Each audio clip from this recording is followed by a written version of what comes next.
Is it better or not? I get like so sucked in. Okay, I'm gonna start with my machine check. So I'm gonna check my auxiliary O2 tank and crack it, make sure it's at least half full. I'm gonna look at my pipeline gas pressure, make sure they're at least 50 psi. Look at my vaporizers, make sure the interlock system is working good, the caps are on tight, that they're full. While my machine is still off, I'm gonna do the low pressure, or like the leak test for the low pressure system, make sure there's no leak in my flow meters. And then I'm gonna turn on my machine, and I'm gonna do my high pressure tests. So I'm gonna include the Y piece, and I should be able to hold 30 centimeters of water for at least 10 seconds. And then I'm gonna do O2 analyzer test. I'm gonna look at my CO2 absorbent, make sure it's not exhausted or desiccated. I'm gonna make sure I can also give a positive pressure breath and look for my inspiratory and expiratory valves as well. And I'm gonna open my APL valve all the way back up so that I'm ready for my patient when they're spontaneously breathing.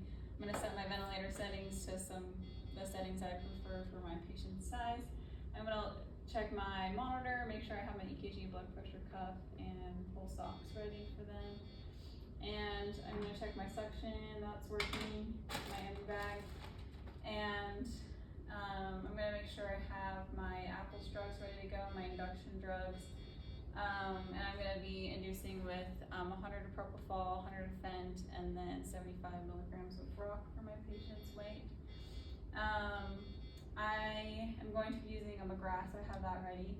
And I have an 802 ready for them in a size below and above. And I have an LMA for backup. I have oral airway as well. And I'm just gonna get my mask on my vent ready for them. Okay. So I'm gonna, and I have my McGrath, that's what I said. Okay, so I'm gonna introduce my patient. So this is Mark Cuban. He's a 30-year-old male, 177 centimeters and 128 kilos. So his BMI is 41, so it makes him obesity class 3. His past medical history, he has diabetes, hypertension, OSA. So his ASA status is gonna be a 3. So I'm gonna go over his labs and his chart to make sure there's any other medications he's taking daily that I need to know about.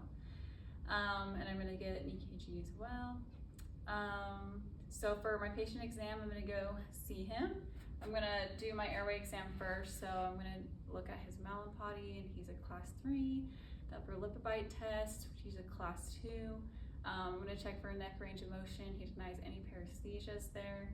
And then I'm gonna check his incisor gap, which is 6 centimeters within normal limits. And then the thyromental distance is with 6 centimeters as well. So I'm gonna do my head to toe next, and I'm gonna auscultate heart and lungs. I'm gonna ask him about any history of stroke or seizures, paresthesias, any chest pain, shortness of breath, syncopal episodes, or heart problems. Does he have a history of asthma at all? Does he have any kidney or liver disease? I noticed he has the diabetes. Any exercise intolerance. Then I'm gonna ask him about his NPO status. So what did he have for breakfast?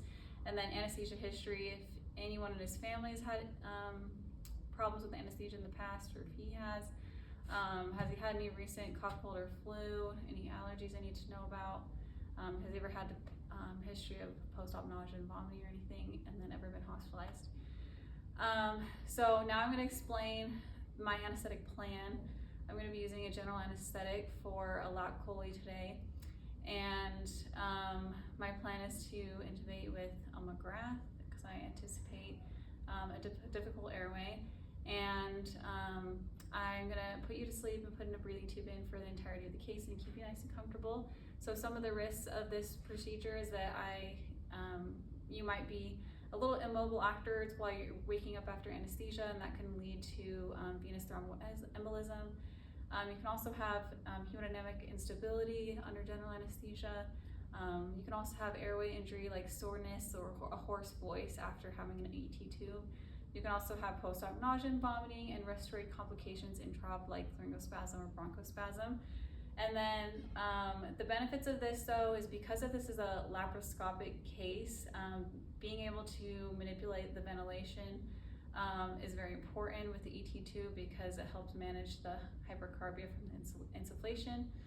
And then it also helps decrease the risk of aspiration as well using an ET tube. However, there are some alternatives. I can do a spinal or epidural anesthesia, but high sensory levels are required for those for a lap chole, so they're not as recommended.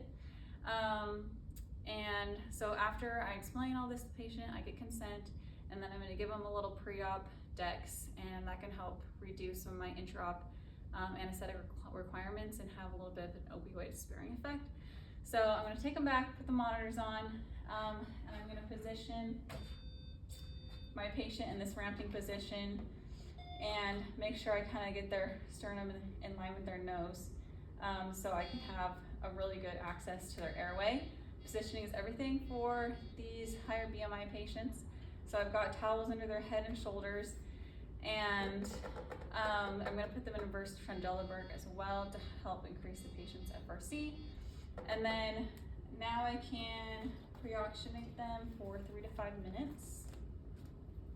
And I'm going to be using CPAP at 100% FiO2.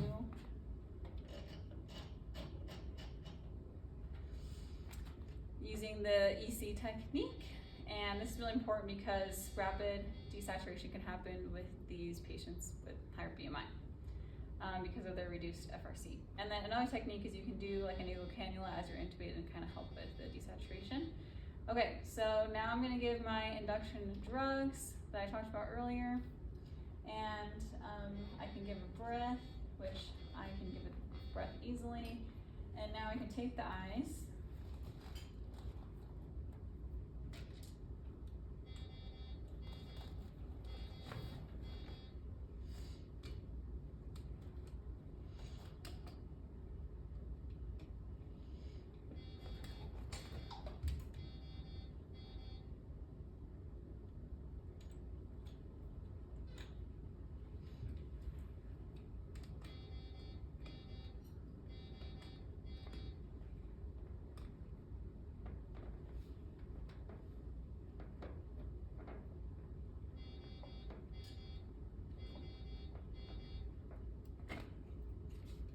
Okay, tube gets through the cord, so I can pull the stylet out.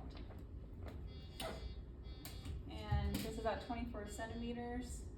I'm going to auscultate for bilateral breath sounds. I'm going to check my end tidal, see misting in the tube, and check for chest rising fall.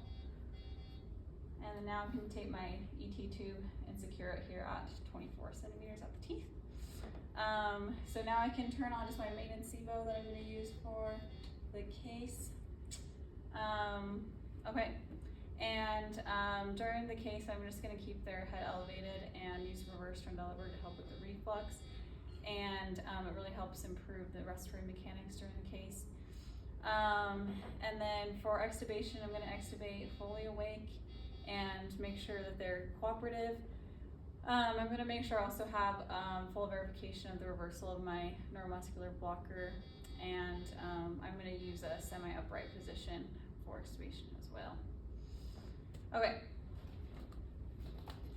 so I'm going to take him to PACU, and as I transport him, I'm going to transport on a continuous pulse ox, and I'm going to give report. So this is, again, Mark Cuban. He was presenting today for a lap chole. He has a history of diabetes, OSA, hypertension. He got a general anesthetic today. He was induced with 100 of prop, 100 of fent, and 75 milligrams of rock. The patient was fully reversed before I extubated, and he was also extubated awake. He got a liter of LR in the OR, and then his urine output was 250 mLs. EBL was minimal. All vital signs are within normal limits now. I'm going to recommend some oral pain medications and NSAIDs, PRN and PACU, and as well as his home CPAP to be set up in PACU, and then him to be on end tidal monitoring as well, since this patient has OSA.